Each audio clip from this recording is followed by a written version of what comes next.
letakkan tangga pertama seseorang ketika ingin menaiki tempat untuk supaya dia sampai kepada satu tempat, satu manzilah kedudukan yang mana dia lebih dekat kepada Allah. Tangga pertama diawali dengan taubat. Taubat menyucikan diri daripada segala dosa yang menjadi rintangan dia sampai kepada Allah. Kemudian setelah dia bertaubat baru dilanjutkan dengan bermujahadah. Mujahadah berarti dia melakukan kerja keras, beramal dengan sungguh-sungguh, melawan segala keinginan hawa nafsu supaya hatinya lebih dekat kepada Allah. Dan tangga yang ketiga yang kita baca pada malam ini yaitu tentang khalwah dan uzlah. Itu khulwat di sini bukan khalwat yang ada dalam kanun Aceh, itu lain pengertian. Kalau khalwat dalam kanun Aceh berhadapan dengan wilayatul hisbah, tapi khalwat yang dimaksud di sini bukan khalwat yang ada di sana. Babul khalwat wal uzlah, ini satu bab pada menyatakan khalwah dan uzlah.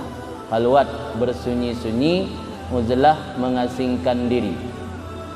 Nanti kita lihat bagaimana penjelasan Imam Bushairi tentang khalwat dan uzlah.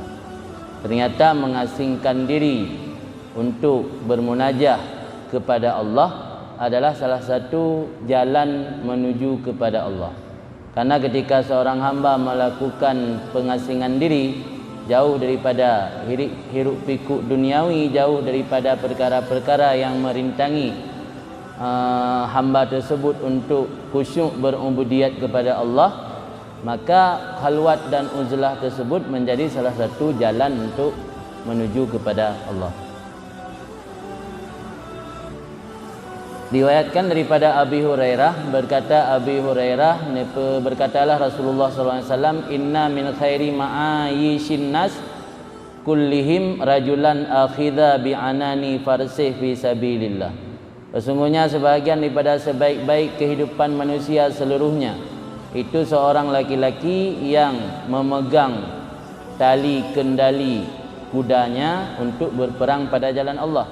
Jika mendengar ia akan suara yang menakutkan ataupun suara yang mengerikan, kana alamatni farsih, ada lelaki tersebut masih tetap di atas matni farsihi, masih tetap di atas punggung kudanya, memilih kematian atau terbunuh pada tempat-tempat yang bisa membuat dia terbunuh. Jadi ada satu laki-laki, kata Rasulullah, laki-laki yang terbaik adalah orang yang berperang pada jalan Allah memegang kendali kuda. Mat kendali kuda, talau kemuda kuda. Memegang tali kendali kuda, walau dia mendengar suara yang menakutkan dari pihak lawan, pihak musuh, dia masih bersikukuh berada di atas punggung kudanya. Pilihan dia mati ataupun terbunuh pada jalan Allah. Artinya orang yang berperang pada jalan Allah yang tidak terpengaruh oleh suara-suara yang menakutkan daripada musuh, itu adalah orang yang terbaik menurut hadis tersebut. Atau ada satu orang lagi, kata Nabi, rajulan fi ghanimatin lahu fi ra'si sya'fa. Ada satu laki-laki yang mengambil ghanimah, keuntungan baginya laki-laki, yang laki-laki tersebut berada di atas bukit, min hadhihi syi'ab, daripada ini bukit, atau berada di dasar jurang, daripada ini jurang. Dia menegakkan salat, membayar zakat, beribadat kepada Tuhannya sehingga kematian menjemputnya. Laisa minan nas illa fi khairin, tidak ada daripada manusia kecuali dalam kebaikan. Artinya ada dua orang dalam hadis tersebut yang termasuk manusia terbaik. Ada kalanya orang yang berperang dalam jalan Allah, berperang pada jalan Allah dan bersikukuh tetap mempertahankan agama Allah walau ancaman kematian. Yang kedua, orang yang mengambil satu keuntungan tapi dia berada di atas satu bukit atau di dasar jurang. Di sana dia beribadat, melaksanakan salat, membayar zakat, beribadat kepada Tuhan sampai ajal menjemputnya. Artinya orang yang kedua ini orang yang mengasingkan diri daripada kehidupan manusia masyarakat umumnya. Dia mengasingkan diri ke satu tempat untuk beribadat khusus kepada Allah. Berkatalah al-ustaz, khalwat itu sifat ahli safwa. Salah satu karakter orang sufi iaitu melakukan khalwat. Maka kita lihat di negeri Hadramaut di Yaman, banyak sekali para wali di sana atau orang-orang saleh, mereka memiliki ma'bad, tempat ibadat khusus. Ada di sana terkenal dengan ma'bad Imam Aidarus, ma'bad Faqih Muqaddam, ma'bad Imam Haddad, dan ma'bad para imam-imam yang lain yang mereka kebanyakan daripada zuriat Rasulullah SAW. Malah para waliullah atau para salihin yang masih hidup sekarang pun memiliki ma'bad yang secara khusus mereka beribadat di tempat tersebut, tidak ada yang mengganggu. Ada kawan bilang di sana, di belakang, kalau saudara sering menonton YouTube ceramahnya Habib Umar di Darul Mustafa, di belakang beliau ada satu ruangan, itu katanya tempat ibadat beliau. Jadi ma'bad para orang saleh di sana yang masih hidup itu tidak dibuka untuk umum, baru dibuka untuk umum ketika orang saleh tersebut telah meninggal, baru ma'badnya dibuka untuk umum untuk orang bertabaruk. Jadi ada tempat ibadat khusus yang tidak ada yang mengganggu, dia mengasingkan diri di situ, khususnya pada sepertiga malam yang terakhir.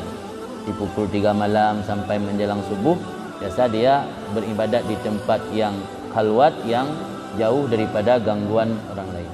Maka khalwat adalah karakter ahli sufi. Wal uzlah min amaratil waslah.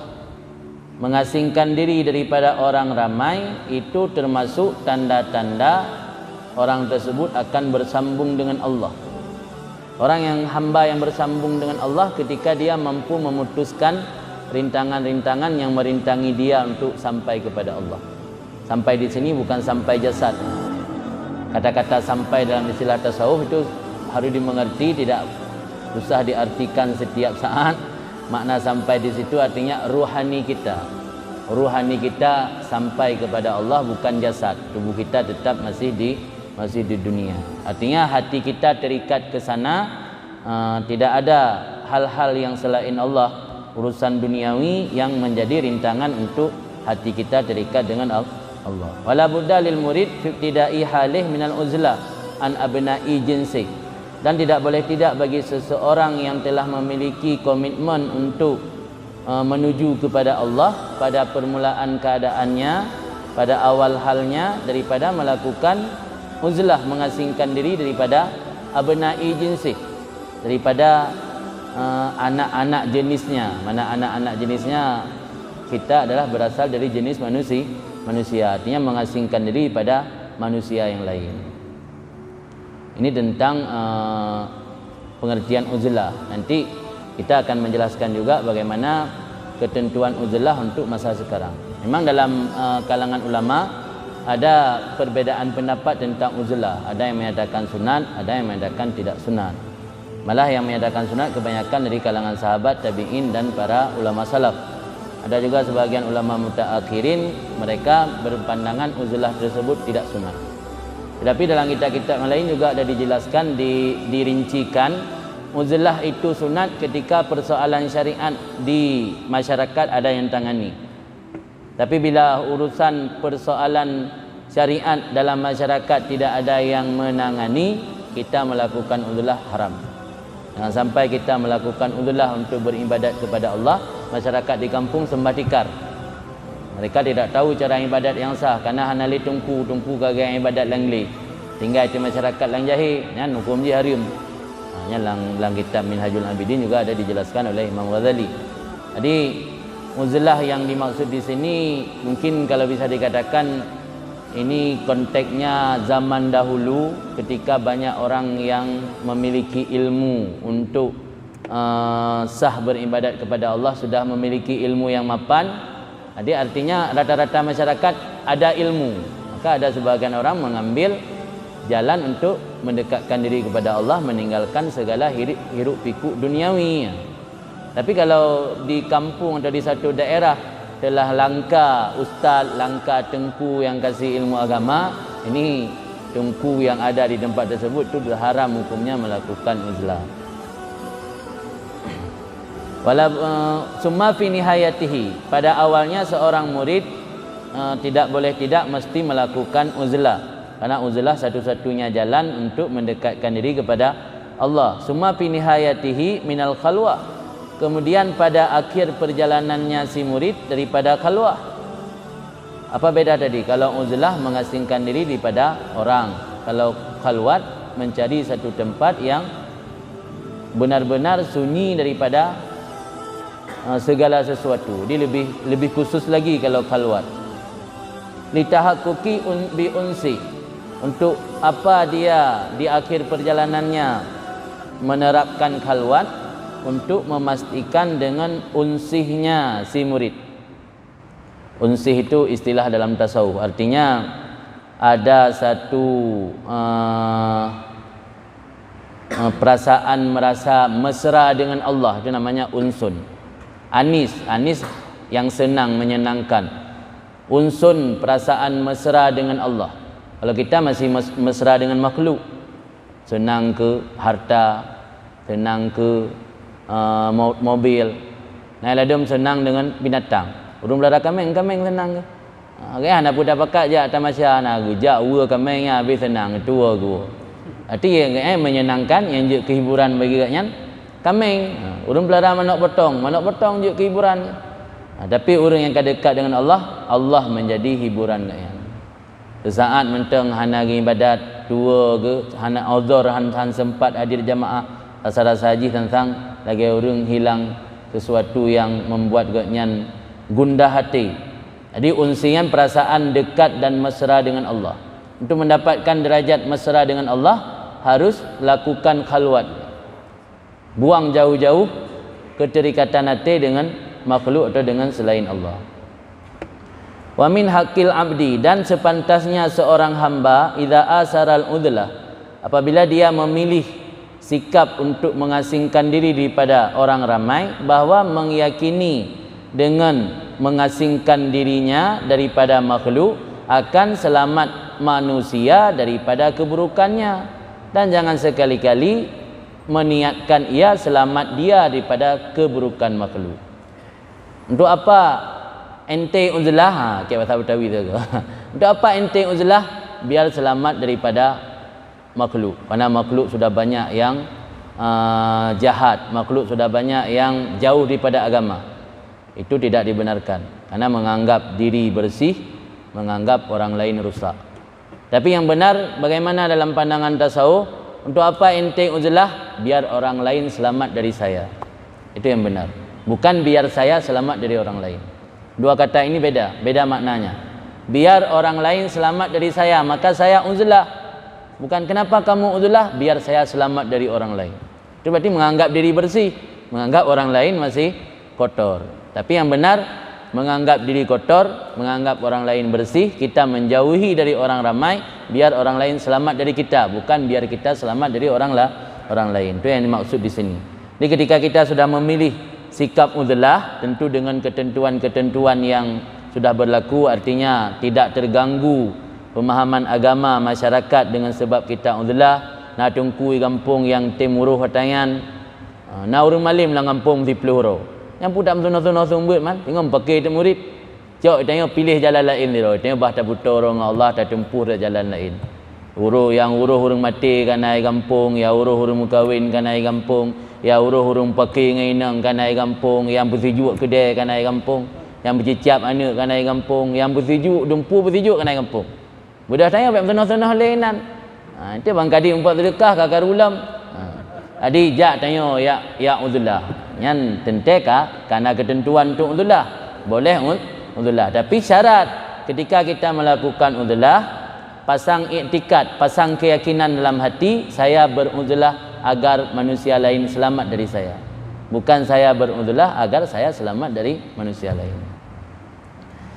Fa innal awal, karena orang yang pertama yang berkeyakinan agar selamat manusia daripada keburukannya, itu adalah natijah istisghar nafsi, konsekuensi, konklusi daripada sikap menganggap kecil dirinya, sikap rendah diri.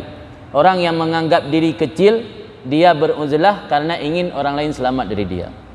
Tapi yang kedua, orang yang beruzlah agar dia selamat dari keburukan orang lain, itu orang yang nampak keistimewaan dirinya. Wasani syuhudu maziyatihi alal khalqi. menyaksikan kelebihannya di atas makhluk. Jadi orang yang menyaksikan diri hebat memandang orang lain, dia beruzlah agar selamat dari keburukan orang lain. Tapi sebaliknya yang bagus, orang yang beruzlah agar orang lain selamat dari dia, berarti dia orang yang rendah hati, artinya orang yang menganggap diri rendah. Waman istasghara nafsah fa huwa mutawadhi, orang yang memiliki sikap merendah dirinya, maka dia adalah orang yang tawadhu. Waman ra'a li nafsihi maziyah ala ahad fa huwa mutakabbir, orang yang melihat dirinya memiliki keistimewaan dibanding orang lain, maka dianya mutakabbir, orang sombong. Ini beda. Kalau sikap beruzlah karena ingin orang lain selamat, itu berarti orang tawadhu. Kalau sikap uzlah karena ingin menyelamatkan diri dari orang lain, berarti namanya orang sombong. Jadi dalam ajaran sufi ini kita harus hati-hati juga. Belum tentu jalan yang kita ambil sudah berada di jalan yang tepat. Salah mengambil jalan, salah pasang niat, bisa kacau, bisa rusak tujuan utama kita. Ini kita lihat sepintas sudah sangat bagus melakukan uzlah, tapi karena niat ingin agar dia selamat dari orang lain, ternyata itu sikap sombong. Baru ia ba'dzur ruhban, dan pernah dilihatkan sebahagian para pendeta. Ruhban ni orang ahli ibadat dari kalangan Yahudi. Dahulu sebelum datang Islam, ada sebahagian pendeta-pendeta Yahudi ditanyakan orang sama pendeta tersebut, innaka rahib, apakah engkau seorang ahli ibadat? Waqala, bukan, aku hanya seorang penjaga anjing. Ana harisu kalbin, aku penjaga anjing, aku bukan ahli ibadat. Innan nafsi kalbun ya'kirul khalqa, sesungguhnya nafsuku itu bagaikan anjing yang bisa melukai orang banyak. Aku keluarkan anjing tersebut dari sisi mereka itu makhluk, supaya mereka selamat daripada anjing tersebut. Jadi ternyata cerita uzlah ini bukan hanya ajaran dari umat Islam. Masa Yahudi dulu sebelum Islam datang sudah ada hamba-hamba Allah yang saleh beribadat, mereka beruzlah. Malah ketika ditanya, apa kamu ahli ibadat? Jawabannya, bukan, aku hanya penjaga anjing. Maksud penjaga anjing, orang yang mengawasi nafsunya. Karena digambarkan nafsunya bagaikan anjing. Kalau dibiarkan terus bisa merusak orang lain. Jadi dilakukan uzlah agar masyarakat selamat daripada anjing tersebut. Itu hanya gambaran. Umarra insan, lalulah seorang manusia beberapa orang dengan sebahagian orang saleh, maka mengumpulkan oleh demikian syekh tersebut akan kainnya daripada manusia tadi. Maka berkata baginya oleh rajul, kenapa engkau kumpulkan daripada aku akan kainku? Tidaklah kainku itu bernajis. Artinya nak cerita jamun terlewat sirau urang dengan sebahagian orang saleh. Tiba-tiba orang salehnya getarik ija, makna kumpul ija mesti ija agaknya benar bebas, getarik mana? Kita tanya kena dia taduk rapat-rapat dengan orang agar baik dipeh gak kan dah tarik mana? Baik mengintan ija. Jadi getarik ija wate medu dekat dengan sebahagian orang saleh. Ditanyakan, pakon ni tarik ija jalung hana najis, pun je depeh dengan jalung, najis jalung, hana najis jalung. Tapi seoleh orangnya kan ijaron menajis. Ijalung lekuk menajis kenang baik ijaron. Kan mangat baik menajis ijalung, tapi mangat baik menajis ijaron ni bang. Berkata Syekh, waham tu fi dhannika, lun waham lam dugaan kata siyabi hiyan najasa. Pakaian lun yang bernajis, aku kumpulkan pakaian jauh dari kamu supaya tidak bernajis pakaian kamu, bukan supaya supaya bernajis pakaianku. Artinya singkat makna aku menjaga pakaian agar tidak bernajis pakaianmu, bukan supaya tidak bernajis pakaianku. Yang sama dengan surah Bunosi, membeda contoh saja. Artinya urang-urang jamun tetap watai orangnya menghindar dari keramaian, beranggapan agar baik merusak orang lain dengan gotnyan, bukan baik merusak gotnyan dengan orang lain. Yang maksudnya wa min adabil uzlah ay yahsula minal ulum ma yusahih bihi aqda tauhidihi likai la yastahwihi syaitan biwasawisi. Termasuk adab-adab, ketentuan-ketentuan melakukan uzlah, bahwa hasil daripada beberapa ilmu oleh kadar yang dapat mensahkan akidah tauhidnya seseorang supaya tidak dikuasai akannya seorang oleh syaitan dengan wiswasnya. Jadi sebelum melakukan uzlah, perbaiki dulu akidah. Jadi hanjut uzlah itanya tayak betan tapuhan dikula tamat SMP, SMA hana tajak, mutabut majlis taklim hana pernah, akidah kalau enggak beres, tiba-tiba ka menyendiri langle ya uzlah. Yang biasa truk syaitan isang gengken, truk wo kampung no purno dan gengken gurung. Kada pegah hata gaib. Sedangkan akidah tanya kalau beres. Jadi adab melakukan uzlah, perberes ilmu tauhid le, akidah le betul. Supaya ada datang bisikan-bisikan syaitan tidak mudah terpengaruh. Membetulkan akidah tauhidnya supaya tidak dikuasai akannya oleh syaitan dengan wiswasnya syaitan. Kemudian sesudah mantap akidah, yuhasilu mentahsilkan daripada ilmu syariat barang yang dapat menunaikan dengannya barang akan kewajibannya. Bubereh ilmu syariat pun bubereh ilmu tauhid. Alian selesai tuntas ilmu syariat.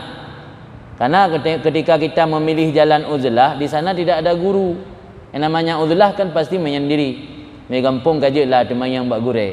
Orang yang katuk langle lang gunung gerdung gede. Waktu gunung salak dia tak menyendiri sira basar ni teman yang gede. Yang nabu dia engkong. Jadi berbereh ilmu le kalau bijak kedeh, berbereh tauhid, berbereh fikih le kamu cara teh perle ibadat, teh perle wudu, teh yang membatalkan wudu, teh mangat sah sembahyang. Liyakuna bina'u amrihi ala asasin muhakkam, supaya adalah membangun perkaranya seseorang di atas pondasi yang kuat.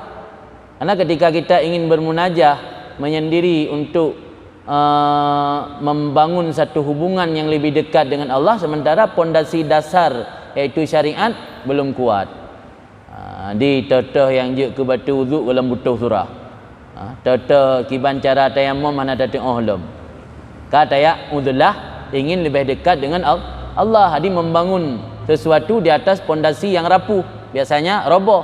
Maka harus membangun sesuatu itu atas pondasi yang kuat. Wal uzlah fil hakikat i'tizalul khisalil madmuma. Bermula uzlah secara hakikat artinya secara esensial. Uzlah itu secara esensi adalah menghindar perkara yang buruk. Bila seorang sanggup menghindar perkara buruk tetapi dia tetap berbaur dengan masyarakat, itu lebih utama. Artinya tubuh yang tetap berbaur dengan masyarakat, bak kauri nujuh gejak, bak orang kawin gejak, tetap dalam masyarakat, tapi hati gaknya singkirkan teteh yang menghalangi hubungan gaknya dengan Allahnya luar biasa. Tapi rata-rata maka ketika rata-rata han sanggup, maka harus melakukan uzlah fisik. Uzlah fisik ile waktu tanya hana tak ule urang, hana komunikasi, hana ada pule kiban nyetip uro tak baca status pernah tak uzlah.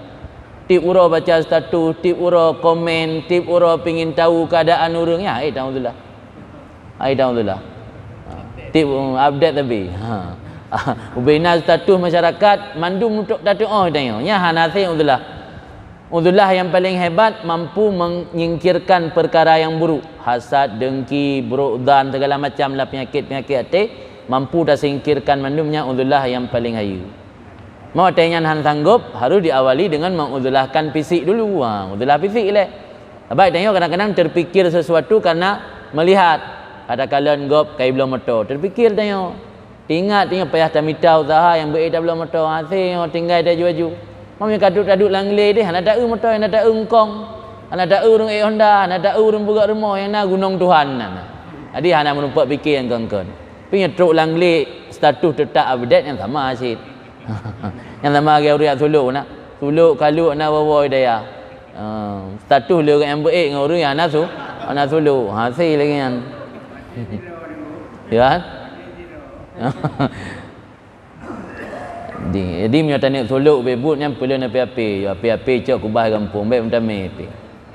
Kata me api nak cerita. Lepas dia lang hikam nak gepegah saboh cara untuk lebih dekat dengan Allah, tengok yukoh hubungan dengan akhbarud dunia. Akhbarud dunia berita-berita yang terjadi dalam dunia.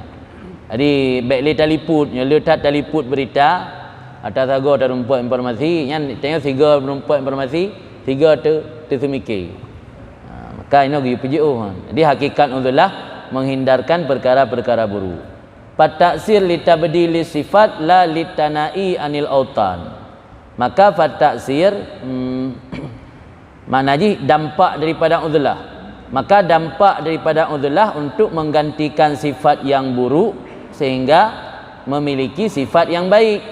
Tabah sifat dengki, tapasang sifat mensyukuri, tabah sifat hana riza kepada nikmat Allah, tapasang sifat riza. Jadi dampak daripada udzulah menggantikan sifat, bukan untuk menjauhi daripada tanah air.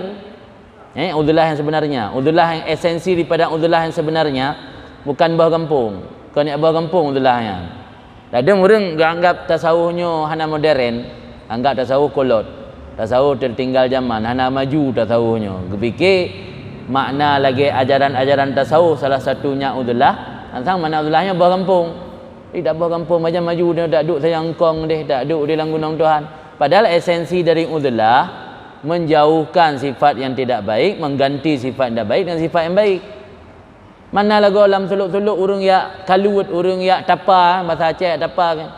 Yang sebenarnya kan esensi udzulah, tahapan untuk mudah menghilangkan sifat buruk dengan cara udzulah fisik le. Tapi menyogaknya kaik kontrol hati, mampu mengontrol hati, tidak lagi terikat dengan hal-hal duniawi, dalam agama tidak dilarang fisik kita tetap berbaur dengan orang ramai. Makanya perlu penjelasan dan penegasan bahawa hakikat daripada udzulah adalah menggantikan sifat-sifat yang buruk, bukan menjauhi negeri. Karena ini dikatakan orang man al-arif. Ada orang yang bertanya, siapa orang arif yang sebenarnya? Banyak kita mendengar arif billah, sebutan kata-kata arif billah. Apa maksud al-arif? Mereka berkata kainon bainon, yakni kainon ma'al khalqi bainon anhum bisirri. Orang arif yang sebenarnya kainon bainon. Makna kainon bainon, kainon selalu ada, bainon tetapi jauh, bain. Bain bana, taliq bain kamu pisah dengan lako dan perempuan. Jadi kainon bainonnya mana orang arif. Yang orang tanya kibal makna orang arif billah. Ini kau gampang tak tulis arif billah. Nanti orang murid yang fanatik dengan gure, sebut nama gure, sebut al-arif billah. Mana arif billah kainon bainon. Kainon bainon dari terjemah bahasa Melayu urang na tapi hana. Na tapi hana. Apa makna na tapi hana? Artinya gaknya na ma'al khalqi, berbaur dengan makhluk. Bainon anhum bisiri, tapi hati gaknya menjauh dari makhluk. Urang na lang kampung tapi hati menjauh. Mio tanya na lang kampung wate hanai bi sedekah bunge, wate na urang keun barang kapu hanai pemulia bunge, yan kan arif. Kan arif. Ke arif nan kada, ba? Anai mabak kauri bunge, ada tenda orang ke merenggapu bunge, kada pegahnya ka, anai turi lelong, anai depu yang perokun macam-macam lah ba. Tak ada payang, dia payang kalau dah kenggurung. Pegah acara umum tang. Jadi kainon bainon yang yakun urang arif. Mana kainon bainon naik kampung tapi hanai kampung. Kamu mak nak tengok kiban naik kampung, dah surah. Kiban yakun arif naik kampung pihana, na tapi hana. Mana ana tapi hana, ngaknya na saja urang kampung tapi ati hana saja urang kampung. Artinya ati hana terikat. Ipuja jeut, dicela jeut, barang kapu jeut. Ni ati puja ngaknya kumang punyung, ati dicela ngaknya merah punyung yan kan arif. Ka sami itu al Ustaz Aba Ali Dakkak. Lon dengar akan Ustaz Aba Ali Dakkak, semoga merahmati oleh Allah, berkata ilbas ma'an nas ma yalbisun, pakailah kamu beserta manusia apa yang mereka pakai. Artinya berpakaianlah kamu sebagaimana orang berpakaian. Watanawal mimma yakulun, dan kamu makan daripada apa yang mereka makan. Wamfarid anhum bisirri, tetapi secara batin kamu menyendiri daripada mereka itu. Artinya tanya tetap sok baje lagi gop sok baje, kan makna baru kira wali betulun kemenan belagi orang pungo hana menansid. Jadi mana ilbas ma'annah mayal bisun, gop esok baje tanya esok baje, gop pajobu tanya pajobu, tapi ati tanya hana terikat dengan orang lainnya yang udzulah yang sebenarnya. Kemudian lon dengar Ustaz Lem berkata, datang akan aku oleh seorang manusia dan berkata, ia aku mendatangi kamu dari perjalanan yang sangat jauh. Maka aku berkata pada orang tersebut, laisa hadzal hadis, bukan melakukan perjalanan yang jauh, tidaklah ini hadis.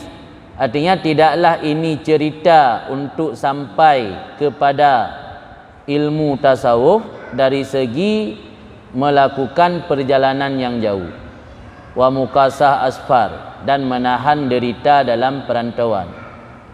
Wa farik nafsaka, berpisahlah atau renggangkanlah akan nafsu kamu walau satu langkah, dan sungguh tercapailah maksud kamu. Maksudnya kena pegah ini, Ustaz Abu Ali Daka pernah datang seorang tamu. Tamu tersebut berkata, aku sudah menempuh perjalanan yang sangat jauh. Artinya untuk mencapai makam-makam dalam tasawuf mungkin kagak tempuh perjalanan yang cukup jauh. Tapi jawaban dari Ustaz Abu Ali Daka, dalam bahagian ilmu tasawuf bukan yang dilihat jauh perjalanan, tetapi kamu dapat merenggangkan diri dari nafsu kamu, baik terikat dengan nafsu. Renggangkan akan nafsu kamu walau satu langkah saja, kamu sudah sampai kepada maksud. Jadi untuk teruk bab maksud dalam ilmu tasawuf, beriktabah nafsu kan jak jio. Jadi makanlah salah ampun lah dia fikir urang tempuh jalan tasawufnya ti hana perlu pulih. Bah kampung jak ngentapak sampai teruk Sumatera, sampai teruk Pulau Jawa, sampai teruk Kalimantan ngendapak kanyan. Puman dah tajak ngentapak tak. Puman dah tasuk bajai kuto tak. Puman dah anak tamano bilin-bilin atim dan derika nafsu. Tapi punya nafsu iktabah walau sabar langkah tajak yang dia kat teruk maksud bah. Jadi kan jauh perjalanan kalian. Mantul lah dem benajak ngentapak baru kira sufi. Yang motor kan sufi. Motor je, pesawat je. Jet peribadi je, tapi punya gejaga hati hana terikat dengan nafsu. Yang katruk bak makam yang tinggi. Tapi punya gejaga hati terikat dengan nafsu. Yang ada gejak dengan tapak, ada hana mana melitun bijut. Tetap yang kan sufi. Wayuka dikayakan pada Abi Yazid. Berkata Abi Yazid, aku lihat Tuhanku dalam mimpi. Nah kalian Tuhan dalam lempo. Mana khilah ulama tentang pukul tanya nak kalian Allah dalam syurga. Tapi sebahagian ulama berpandangan sah-sah saja manusia bermimpi Allah. Tapi dalam mimpinya bukan melihat tentang Allah, lagi melihat manusia. Mungkin mendengar suara, ada suara tersebut menyatakan diri Allah. Lagi lempo Nabi. Lempo Nabi punya orang di luar Ahlussunnah nak batih nak lempo Nabi, tapi hadis. Dalam hadis yang berahli Nabi bahwa man ra'ani fil manam wa ra'ani fil yaqdah. Karena hadis dalam berah syaitan tidak bisa menyerupai diri dengan Nabi dalam lempo. Cara lempo Nabi nak dijelaskan dalam kitab kenta lempo wajah Rasulullah lah judu. Nah pada macam cara lempo Nabi ada kala perkenal drog. Tapi hana gaduh wajah perkenal lunnya Rasulullah. Adapun nayo dalam tabu majlis, orang lain gepegah tanya nya Rasulullah. Jadi bentuk cara lempo Nabi macam-macam lah yang pengalaman orang yang kala lempo dan nak perah dalam kitab-kitab. Lempo Allah lagi ansyid. Jadi Abu Yazid Al-Bistami pernah bermimpi ngobrol dengan Allah Ta'ala. Malah Imam Ahmad bin Hanbal dalam riwayat sampai 100 kali dalam umur beliau bermimpi dengan Allah. Firtuh ke melempau ke Allah.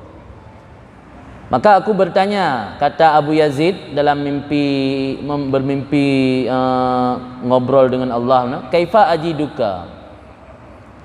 Bagaimana aku dapat bertemu engkau? Jadi Abu Yazid bertanya kepada Allah, bagaimana aku dapat bertemu engkau wahai Allah? Apa jawab Allah? Farik nafsaka wa ta'al. Kamu renggangkan nafsu kamu wa ta'al, kemarilah. Ada je pupisah orang dengan nafsu leh, jak kena baru tong lu. Yang mantang mikat dengan nafsu ke jauh dengan Allah.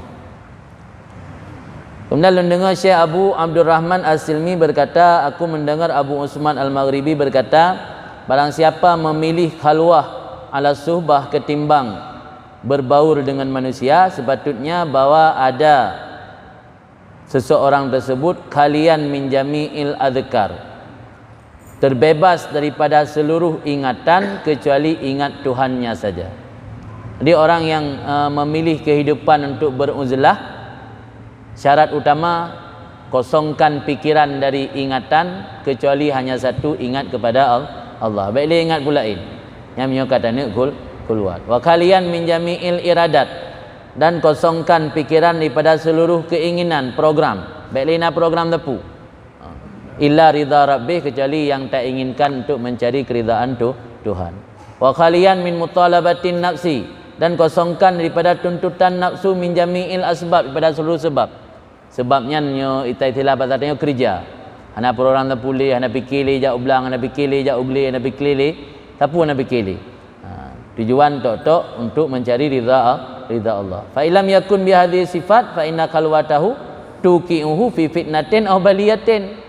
Jika tidak ada dengan ini kriteria, maka sesungguhnya berkhalwatnya seseorang itu dapat menjerumuskan seseorang dalam fitnah ataupun bala.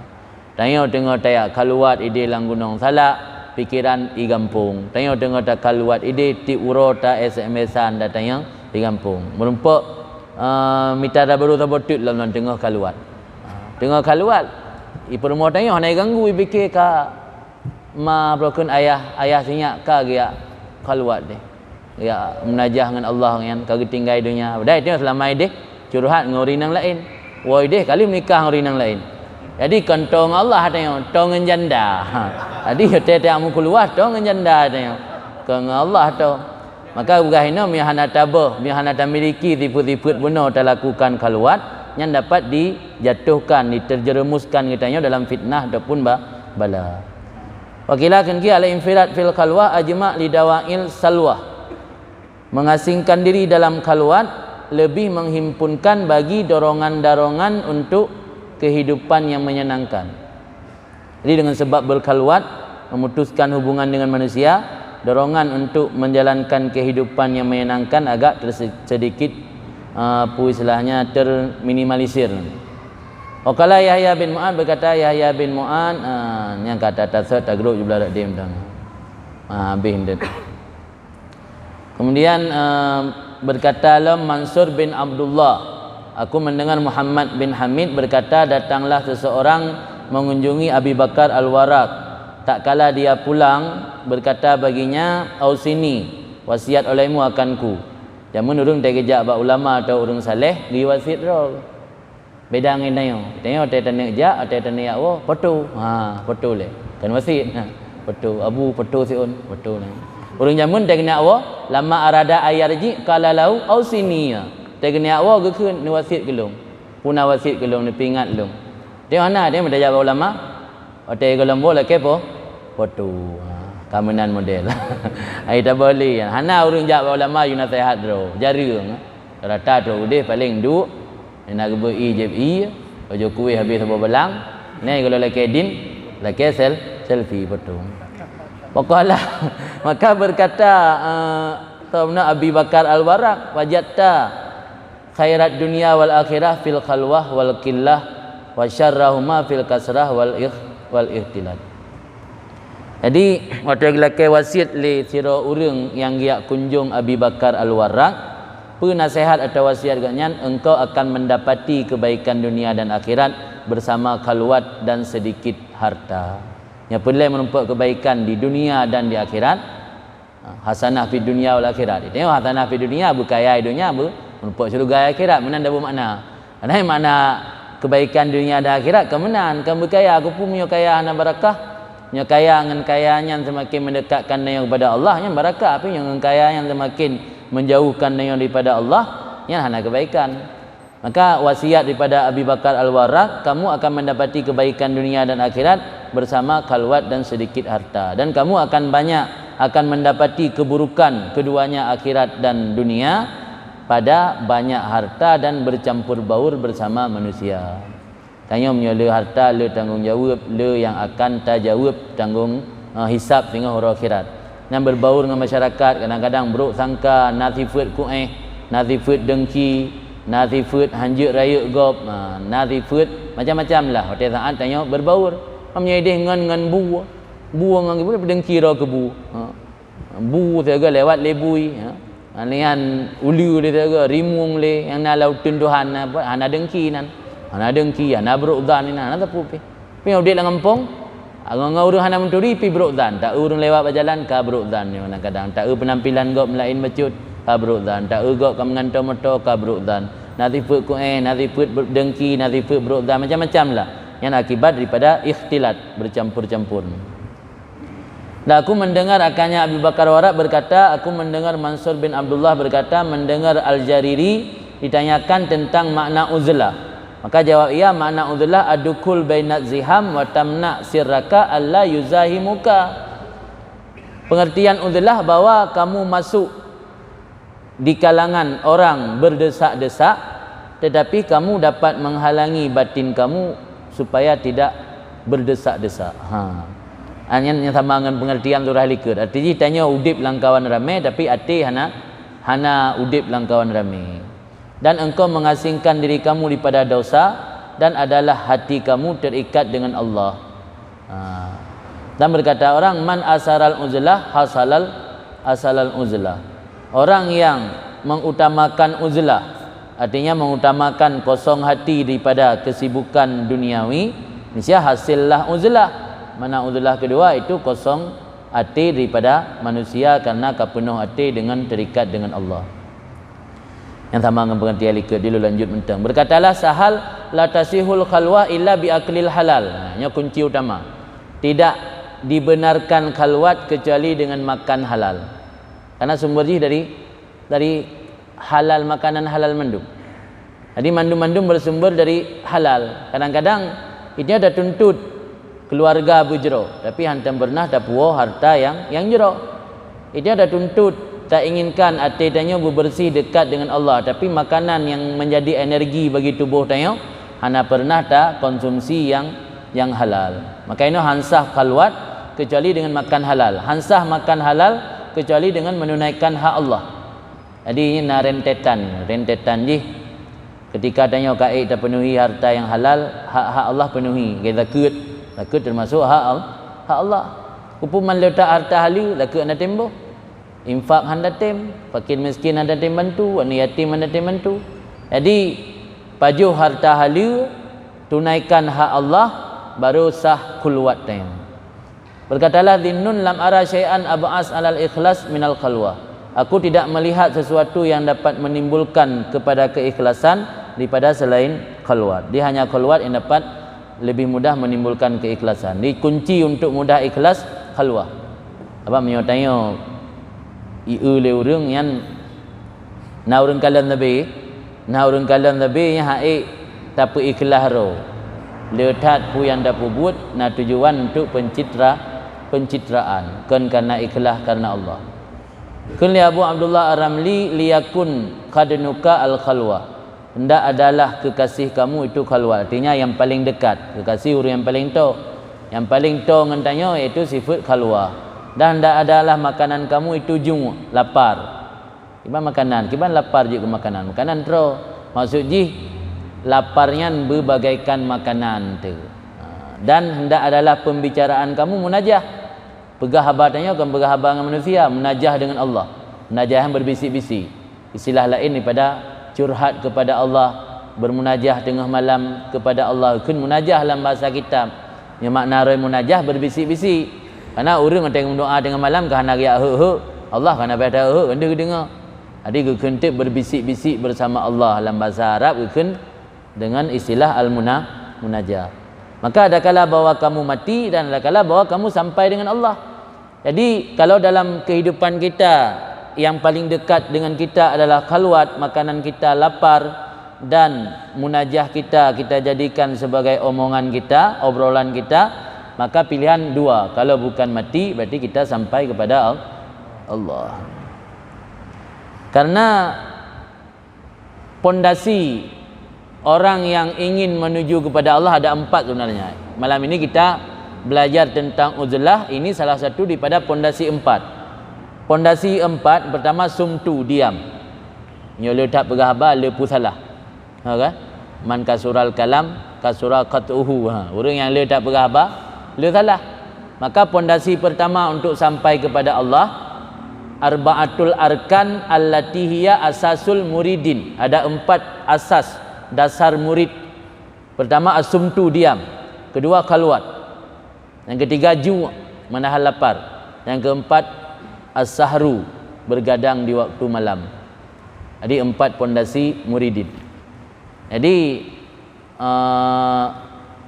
mimpi di siang bolong kalau ingin dekat dengan Allah tapi tidak mau bergadang malam. Hanya mimpi siang bolong kalau ingin semakin dekat hubungan dengan Allah tapi tidak mau menahan lapar.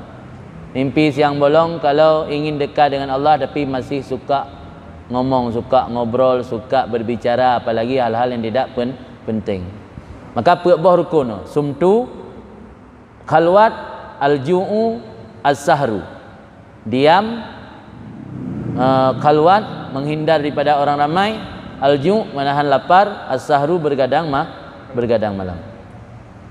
Maka ada ungkapan Imam Ghazali, la yanalul insan al-ghayah illa bil jiddi wa sahril layali. Tidak akan mencapai oleh seseorang manusia akan puncaknya kecuali dengan bersungguh-sungguh dan bergadang di waktu malam. Di dalam kitab Punai Ta'lim Hidayah, man talabal ula saharal layali. Orang yang ingin mencapai derajat yang tinggi harus bergadang waktu malam. Itu yang gadang malam pi lalongan media sosial, lalongan nonton bola, kan lalongan beribadat kepada Allah. Kau kata ulam, tanah betul kan? Beotip belarak di. Ana beotip na apa bele berada kamu telah takwa. Kalau berkata Zunnun, laisa man itajaba anil khalqi bil khalwah kaman itajaba anhum billah. Orang yang menghijab diri pada makhluk dengan cara khalwat tidak sama seperti orang yang menghijab diri pada mereka itu dengan Allah. Jadi beda antara menghijab diri daripada makhluk dengan menghijab diri daripada Allah. Malah sebalik ji, tanya menyata hijab daripada makhluk, nyo hana menghijab daripada Allah, semakin dekat dengan Allah. Kemudian jika pada mukhalatah manusia itu ada kebaikan, maka pada uzlah itu ada keselamatan.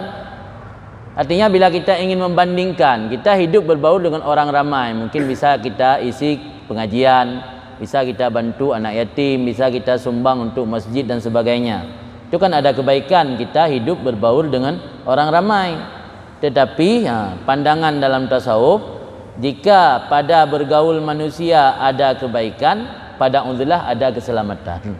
Artinya ada kebaikan saat kita bergaul dengan manusia, tapi potensi untuk rusak kita atau merusakkan orang lain masih terbuka. Tapi kalau kita menjauh diri daripada orang ramai, itu lebih selamat. Selamat lebih diperhitungkan ketimbang mengupayakan kebaikan. Sogat selamat dengan baik. Sogat selamat artinya sogat mutamah sehat dengan terhindar daripada sakit. Tanggat terhindar daripada sakit kan? Kupu mahan mutamah sehat je ada biasa-biasa mendam biji kupu mendigata mesti nak sakit. Jadi lebih baik selamat daripada mengupayakan kebaikan.